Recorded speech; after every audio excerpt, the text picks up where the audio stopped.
Hello, folks, and welcome to a brand new episode of yet another podcast of Tapri, where our only hope is chai. So, we told you that every episode we are going to bring you some of the amazing artists and people who are doing phenomenal work in their field, right? Last week, we interviewed Munir Bukhari, and I'm sure you would have seen his video. If you haven't, too bad.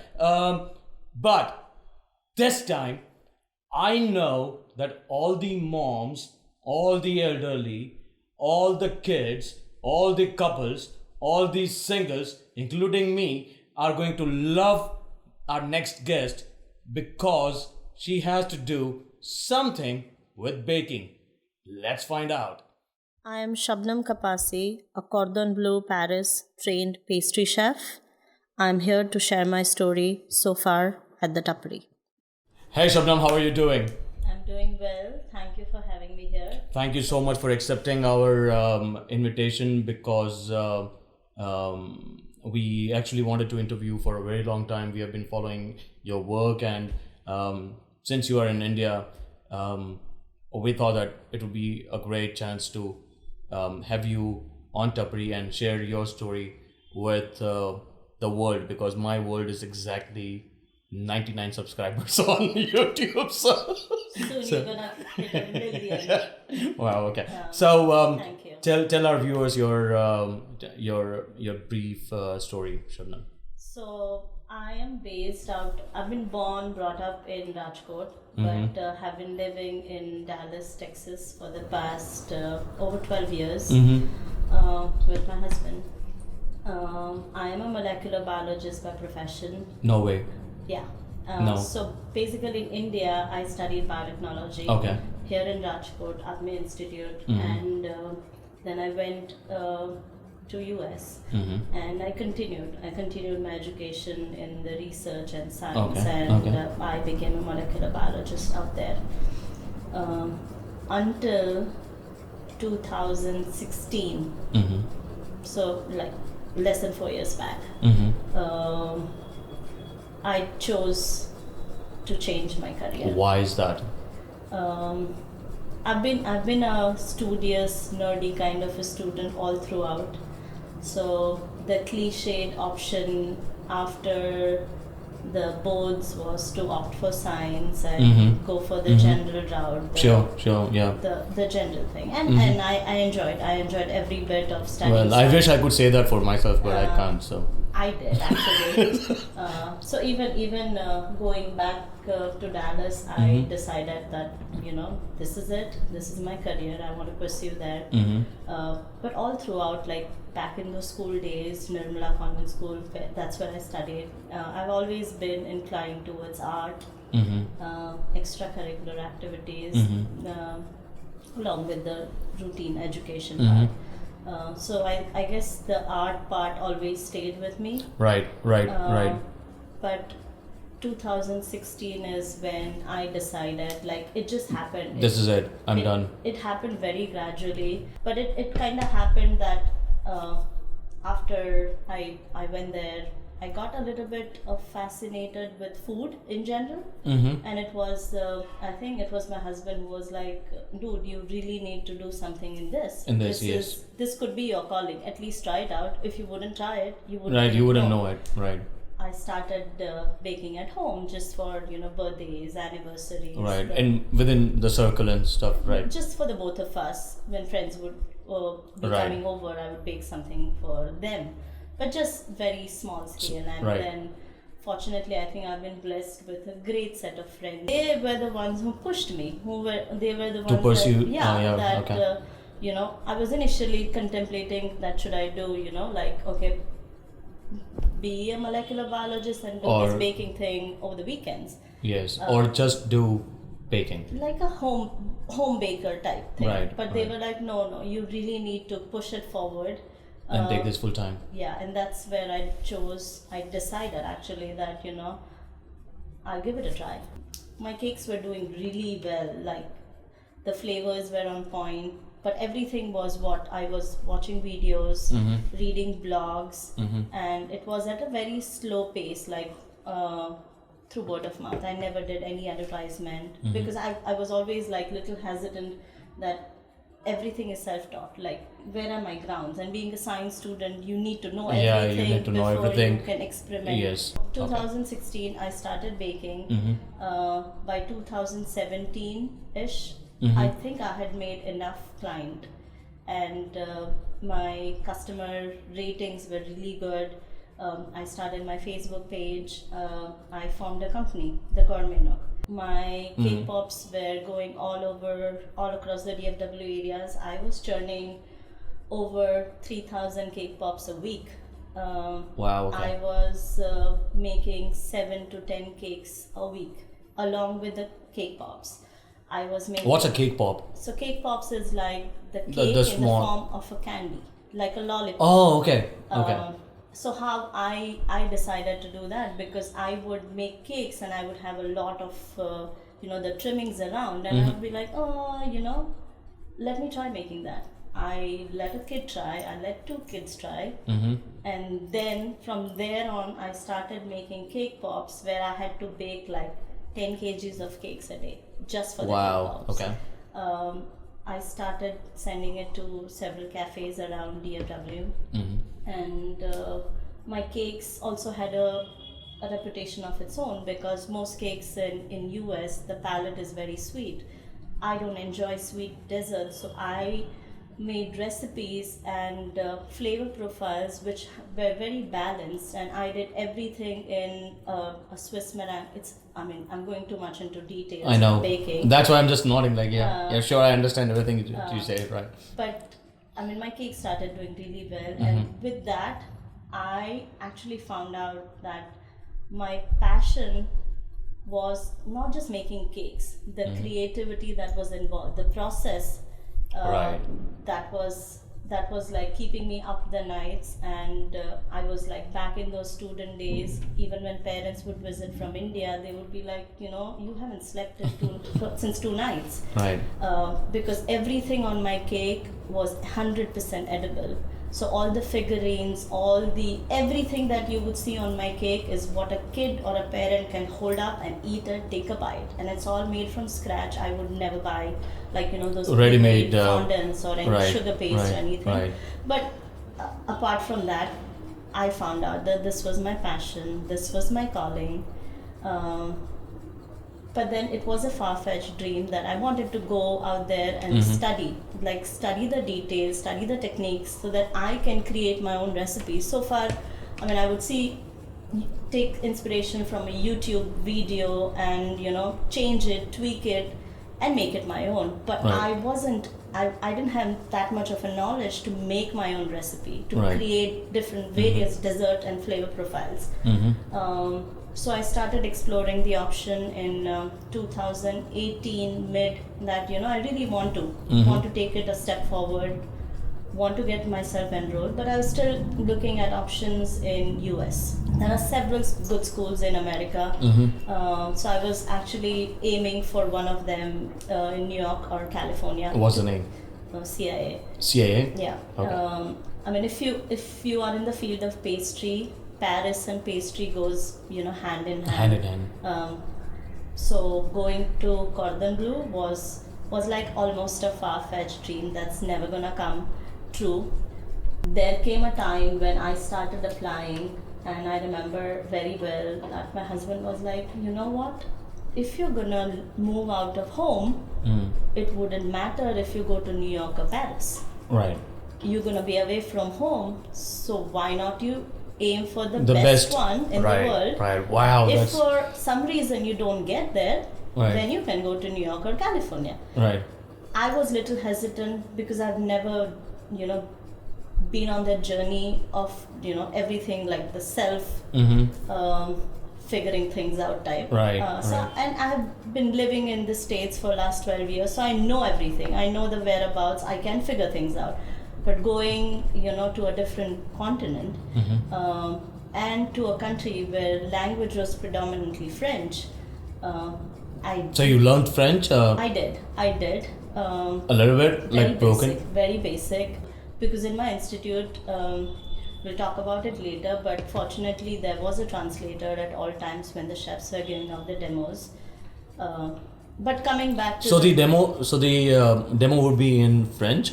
Everything would be in wow. Okay. 100% would be in French. Only during the demonstration there will be a translator next to the chef, and he would say things out. He would translate it and repeat everything in English. So if we had questions, we could ask in English, and he would translate it back to in French. Because right. I mean, in Cordon Bleú, they never give out recipes. So basically, the demos are going on. They'll give a list of ingredients, and you have to write your own recipe. Right. And in say half an hour, 3 hours, or whenever you're scheduled to do the practical, you have to make the exact same thing from your written recipe. You'll be only given the ingredients and the measurements. That's tough. It was. I think the first month or so, I was lost. So they Right. give a printed list of ingredients. Say you would need icing sugar 50 grams. So that would be written. You put the same exact amount, but on what step you put, how do you mix two ingredients? Right. There's a process. So the recipe side of the journal is empty. You have to fill in. You have to write that once you reach in the kitchen, what is the first step you're going to do? What is the second step? How are you going to do the two things? And what's going to be the outcome of that particular step? Because everything in baking is interrelated. If you Right. mess up the first step, you're not going to get to the End of it, yeah. right? Okay. So why did you choose pastry? You said that you had an inclination toward arts, right? Towards arts. Why baking? So I think I figured out all along the cake journey, the cake making journey was, I mean, cakes are fun. If you are into that kind of an art, I think it's Right. a lot of fun to make. So it all happened in a gradual way that my cakes became my identity. Everyone around me started knowing you. introducing me that, hey, meet my friend, she's an artist. And then I would say, hey, wait, no. They're like, no, you are an artist. You are an edible artist. You make edible art. Then I was like, Wow. dude, I don't want to stick to just cakes. Then, I mean, my horizon could be anything. And that's what I think my journey at Cordon Bleú was just the learning part. And I've just finished it a month and a half ago. I'm nowhere close to being called an artist or anything. And I have a long way to go. What Sure. my aim is that I want to curate recipes, and I want to make desserts and plates of food, sweet desserts, where people would remember the bite, the look, and the joy they got by eating it. If you were not a chef, if you were not a pastry chef, what would you have chosen in the field of art apart from baking? Like, what is your next best option? That's a tough one because I don't think so any other options come. You have not thought about it. No. I don't know where life is going to take me, what the journey is going to be. I'm of course open to all the opportunities and anything that's going to come my way. But I think for now, I've found my calling. I don't see You doing deviating anything else. I mean, as a hobby part, I love painting. I do those things. But I think as a profession and as my passion, my calling, I think This is what know. you want to do Yeah. for the rest of your life. Yeah, I think I figured out right now. It could Wow. change. It could go in any direction, and I'm open to that. But I think I want to do something in food industry for sure. Pastry is right now. Your love. Yeah, my love. I think. Do you idolize anyone in terms of who is the best pastry chef in the world? I've been in Paris for 9 months, and if you go to Paris, I think Paris in general is very inspirational. I'm sure. And if you are in the world of pastry, I think Paris patisseries are game changers. Whom do you idolize? A lot of them. I can't name one, but Name one. There's some great chefs. Cedric Rollet is my favorite right now. Cedric Rollet, okay. What do you think is the toughest portion of baking? I think for me, it would all bring down to flavors, and textures, and that's Right. what I learned in Paris. Mm-hmm. Like I have an Indian palate because I'm born here, Mm-hmm. and then I've lived a major part of life in America. Both the countries, I think. So basically, what she's saying is palate is your buds, like taste buds. Yeah, so Yeah. both, even in India, all our mithais, all our desserts are very Are very- dense, yeah. dense and one tone. There's no play of textures. Not too much into flavor profiling. If it's like fudgy, back in America also everything is like covingly sweet. They're delicious desserts. I'm not saying that, but I think I learned the plethora of options, the flavors, the textures in Right. Paris, and especially the French pastries. It's crazy. You can't even imagine the scope that you can do with one ingredient, and how you can play with Right. it and create like so Right. many flavor profiles, so many different textures, and that whole mouth feel. That is very important. That is very important, yes. So now you are based out of US. You can create beautiful cakes, Sure. yeah? And you can get paid for it. You can make this as a profession. Sure. What are the chances that if you were in India and you would do the same thing and you would make it as a profession and you would be as successful as you are right now? I can name names and tell you that people are successful. Here in India? Yeah. So, yes, because I'm detached from the baking world. Sure. So, so my perception would be very different. But in general, you would find them concentrated on one particular area. The reason behind my asking the question was, how is it that this is not a mass movement? Like, people don't turn out to baking as much as they should be. We're still running and ruling over the cookie cutter mindset of becoming a doctor, an engineer. I was always inclined in arts. I was a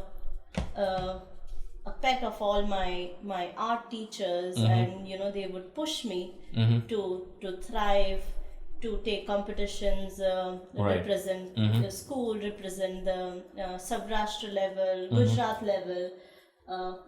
But when I scored great marks, what was the norm? Of course, I'm taking science. Yeah, of course you're taking science. What I'm Yes, trying to that's say right, is that. that's right. But once I went to America, I think my The entire- horizons expanded, They just because widened. when I was studying molecular biology, a fun fact I'll tell you, in my class, we were in my upper level electives, we were 300 of us in my class, my biochemistry class, and the friends that I made were like a 55-year-old lawyer who was trying to get into med school, a 35-year-old engineer who was wanting to become a scientist. So, I Right. mean, So, you understood from that point that you can do whatever you can like do. in spite of what you are right now. exactly. Right, And age or where you are should never be Should the never deciding be the factors. deciding factor, right? Right. I'm also of the same opinion. It's just that I have no clue what I have to do. So It's okay. We're gonna figure it out. That's all life is all about, right? So- We're gonna figure out. So we'll come to the last question. What is it that you would tell all the artists, the young artists, in terms of becoming an artist? I would say go for it. I think take that plunge, decide something, and then go for it, because if you wouldn't try it, you would have that regret for life, that that could have been your passion, that could have been your calling, and you could have eventually made a career out of it. Money is all secondary. I think it will come if your work is good. So if you do decide, or if you have an inclination towards any form of art, just go for it. Don't think about what's going to happen, how's the career going to form. Everything will fall into place if your passion is at the right at the right frame and on the right object. Thank you so much. That's it, guys. That was Shabnam Kapasi with us. If you want, you can get in touch with her on Instagram. Her handle is the Gourmet Nook. And if you want her to bake some amazing cakes for you, she can always do that. But you'll have to travel to US. That's the only condition. Someday I might come here and bake. Who knows? So, thank you so much, guys. This is Alag the Way signing out from Tapri. Bye bye.